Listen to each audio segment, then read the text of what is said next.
Hey guys, it's your girl Alexi, and if you follow me on Instagram at Red Carpet Fly, you know that I am starting to do a few movie reviews. I love movies. I am an avid movie watcher. I would say I'm a cinephile, and I attend movie premieres, so this is right up my alley. So the recent movie I just saw, which is Jordan Peele's Us. Now, you guys have probably seen tons of videos on Us, so I want to make sure I get mine out there, give you my take on it. Before you continue watching this, however, if you have not seen the movie, stop. Do not go further because there's going to be a lot of spoiler alerts in this video. So now that I have that out of the way, let's get into it. So just the premise of the Us movie, it's a family that is vacationing in Southern California, and it's a normal, typical American family. You have your son, you have your daughter, mom and dad. However, there's like a dark cloud over this family, particularly the mother. So she's experienced something in her childhood, and it's kind of carried over into her adulthood. Now, in the movie, there is a lot of duality. Jordan Peele makes a huge effort to make that apparent to the viewer. So when you see the family walking on the beach, there's the duality between the shadows and the actual people. The shadows are so big, so you already know you're dealing in a world of duality. Also, what I thought was also very interesting about this movie is his casting of very dark people. So Lupita is highly pigmented, and so are her children and her husband. And I always was wondering, I'm glad that they have that, but I was wondering, why is that? That also plays into the duality and into the shadows as such, of this world. So I thought that was brilliantly casted, because as you watch the movie, you start seeing this playfulness between shadows and reality. So anyways, moving forward, basically what happens in the movie is that it's about body doubles or clones, what have you. And basically the clones are coming to reclaim the earth because, and the clones live like down in the sewers and everything. The thing is that they are coming to reclaim the earth because humans have taken it for granted. We've wasted it. We've misused it and mistreated it. And now it's their time to come and reclaim what's theirs. What is interesting about this is that now I moved here from New York. I live in Southern California, but I moved here from New York, and there are thousands and thousands and thousands and thousands of miles of subways that are underground that have been abandoned for various reasons. Excuse me, for various reasons. So, and there was a very popular art exhibit by a graffiti artist where you could go into one of these abandoned train stations to view his graffiti art. Also, there was a report one time when I was in New York, I had read about people living down there. So a lot of homeless people would live in these abandoned subway stations. So it's really interesting that Jordan Peele kind of tapped into that, because it's true. People do live in these like abandoned tunnels or abandoned subway stations. So in the movie, it was like a science experiment that went wrong. They made clones of people. However, they just couldn't seem to, they were people in all biological respects, but like they were like missing a soul And you'll hear Lupita's character talk about that, where they were able to recreate the body but not recreate the soul, and therefore these two people are kind of tethered together. So, like I said, throughout the movie, you're going to see this duality. You're going to see the shadows and the reality, the mirrors and the reality. I thought that something that was really interesting is I love Jordan Peele's build up to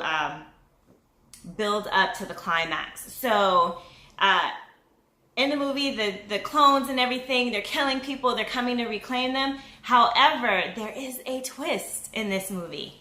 Now, the main character, Lupita, she discovered her clone as a child in the House of Mirrors. However, there was something that happened that was so traumatizing, it rendered her speechless for a very, very long time. However, in the movie, as it's progressing, you kind of get clues that Lupita's character is not who she appears to be, or appears to claim she is.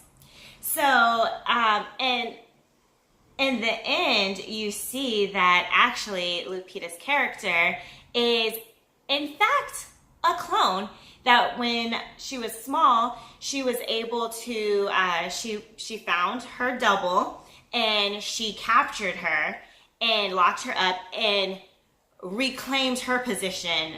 They switched positions. So she lived in the above world, and the actual girl lived with the clones. So you see this, though, throughout the movie, little tips here and there. The son kind of picks up on it. Also, like when she's killing clones, there's kind of a crazy zealousness that she has that's really weird, you know? It just doesn't seem right. Again, the son kind of picks up on that. Also, the fact that she doesn't speak for so long. So these clones, I guess since they were experiments, they were never like kind of taught how to talk. So the fact that she didn't talk for so long when she was little, and that kind of plays into that. Also, as the movie progresses and the fight between the main character and her clone Lupita, they come back to the House of Mirrors, and as she's trying to find the clone to defeat, you notice that she kind of knows this. She's more familiar with it, of course, because it's the second time going into it, but you get a sense that she knows a little bit more about it. She knows like these secret passages.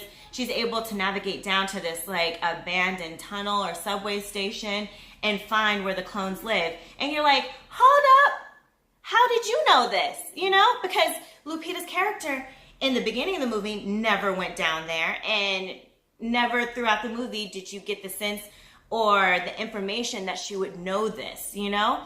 So you're thinking like, wait a second, how'd you know to open this door to get down there? So when she's downstairs and she's down in this tunnel, you know, it kind of unfolds that, you know, they're tethered together. They never could create the soul.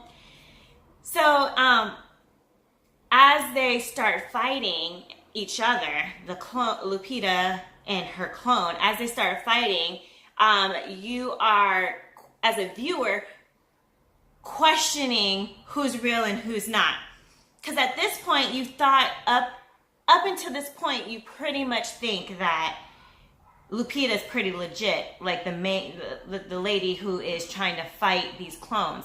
But as things are revealing themselves, and as the movie is going on, and as it gets to this climax, you're starting to see that not everything is as it appears. And both Lupita and her clone, they're fighting. And the clone is fighting so hard. And at least I was struggling with, why does this clone so badly want to experience something that they've never experienced before? This is what I was thinking, right? Because if you grew up somewhere and this is all you've known, you don't know about the joy and the benefits of living on the surface, you know?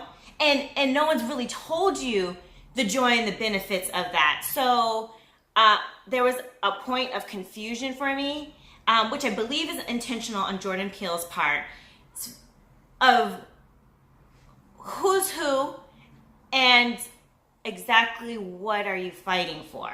Because in the beginning, it sounds like the liberation of the clones, but then towards the end, it sounds like much more selfish intentions, you know?